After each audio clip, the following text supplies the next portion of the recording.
الذي خلقني فهو يهديني والذي هو يطعمني ويسقيني وإذا مرضت فهو يشفيني والذي يميتني ثم يحييني.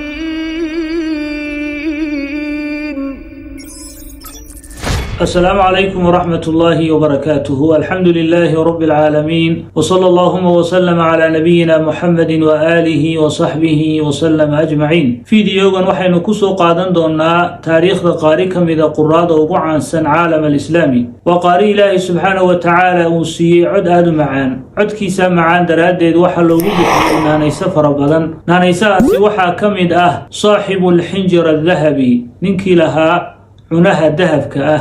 Sawtu Makkah, codkii Maka. Karawaanul Janna, karawaan waa shimbir cod macaan, markaa shimbirtii jannada ee codka macaanayd. Waa Sheekh Cabdilbaasid Maxamed Cabdisamad raxmatullaahi calayhi raxmatan waasica.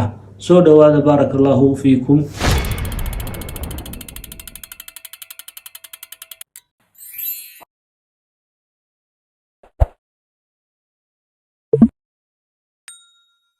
intaynaan gudagelin taariikhda sheekha raxmatullaahi calayhi raxmatan waasica, halkan waxaynu uga daraynaa hambalyo walaalaheen reer Gaza oo dagaalkii xabad joojin lagu dhawaaqay. Ilaahay subxaanahu wa tacaala ha idiin hiiliyo.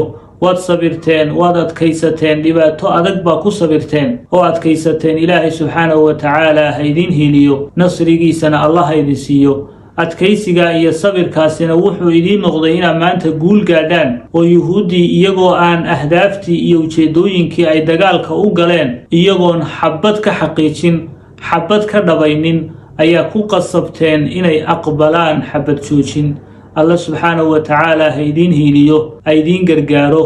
intii dhimatay Ilaahay subxaanahu wa tacaala jannatul firdaws allaha geeyo. inta dhaawaca Ilaahay subxaanahu wa tacaala ha shaafiyo. waa guulaysateen. Allah subxaanahu wa tacaala guushiinaasi kor ha idinku wado.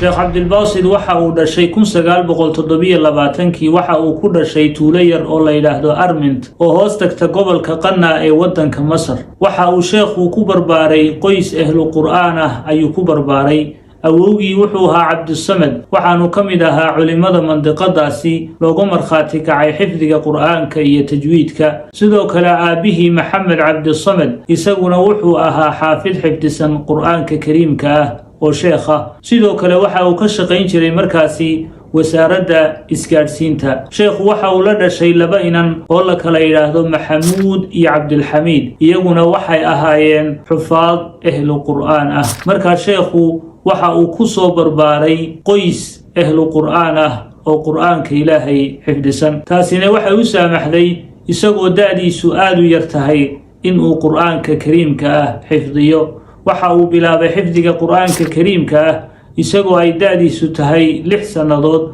waxaanu xifdiga qur'aanka dhameeyay isagoo ay da'diisu tahay 10 jir. waxa uu sii kororsaday markaasi culumta qur'aanka kariimka ah, waxaanu u wareegay tuulo u dhow tuulada uu ku dhashay oo la yiraahdo Asfawaan, halkaasi oo uu ka sii kororsaday xifdiga qur'aanka kariimka ah, culumta tajwiidka iyo qiraa'aadka. sheekhu waxa uu qur'aanka ka muraajaceeyay sheekh la yiraahdo Maxamed Saliim oo uu ka xifdiyay Shaatibiyada, halkaasi oo uu markii dambena sugay wadamada galbeedka. wadamadu sheekhu booqday waxaa ka mid ah caasimada wadanka Suuriya ee Dimashq, halkaasi oo masjidka weyn ee Jaamica al-Umawi al-Kabiir uu ku nooleeyay Ramadaano. waxa uu booqday sidoo kale magaalooyinka waaweyn ee wadanka Suuriya sida Xalab, Laadiqiya, Hamaa iyo Tartus. sheekhu waxa uu booqday markaasi Beirut iyo Urdun. waxa uu laba Ramadaan ku nooleeyay masjidul aqsa al-mubaarak intii aanay markaasi yahuudu qabsanin. waxa uu tagay wadanka Sacuudiga,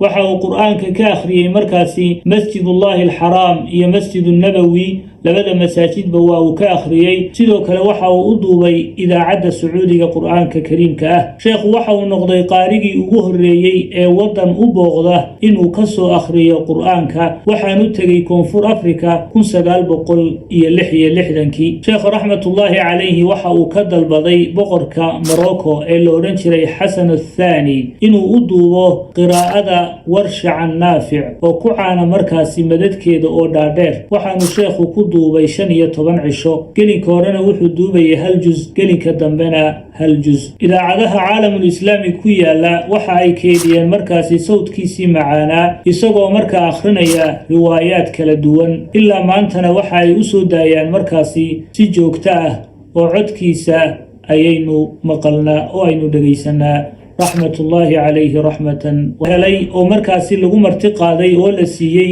jaa-isado fara badan oo caalami ah jaa-isadaha sheekha la siiyey waxaa ka mid ah bilada mutaysashada ra-iisul wasaaraha suuriya sabr alcasali uu siiyey 1956 bilada lubnaan bilada dahabka ah ee madaxweynaha maleesiya 1965 bilada mutaysashada madaxweynaha senegaal 1975 bilada dahabiga ah ee madaxweynaha Pakistan 1980 bilada culimada madaxweynaha Pakistan ee Diyaa al-Haq 1984 bilada idaacadda Masar sanad guuradeedii kontonaad 1984 bilada mutaysashada madaxweynaha Masar ee Maxamed Yaasir iyo Taariq waxaana magaalada Masar ka dhacay janaaso aad u weyn oo meel walba la isaga yimi Allah u naxariista sheekh raxmatullaahi calayhi jannatul firdaws Allah ka waraabiyo ilaa maanta waxaynu dhageysanaynaa sawdkiisii معنا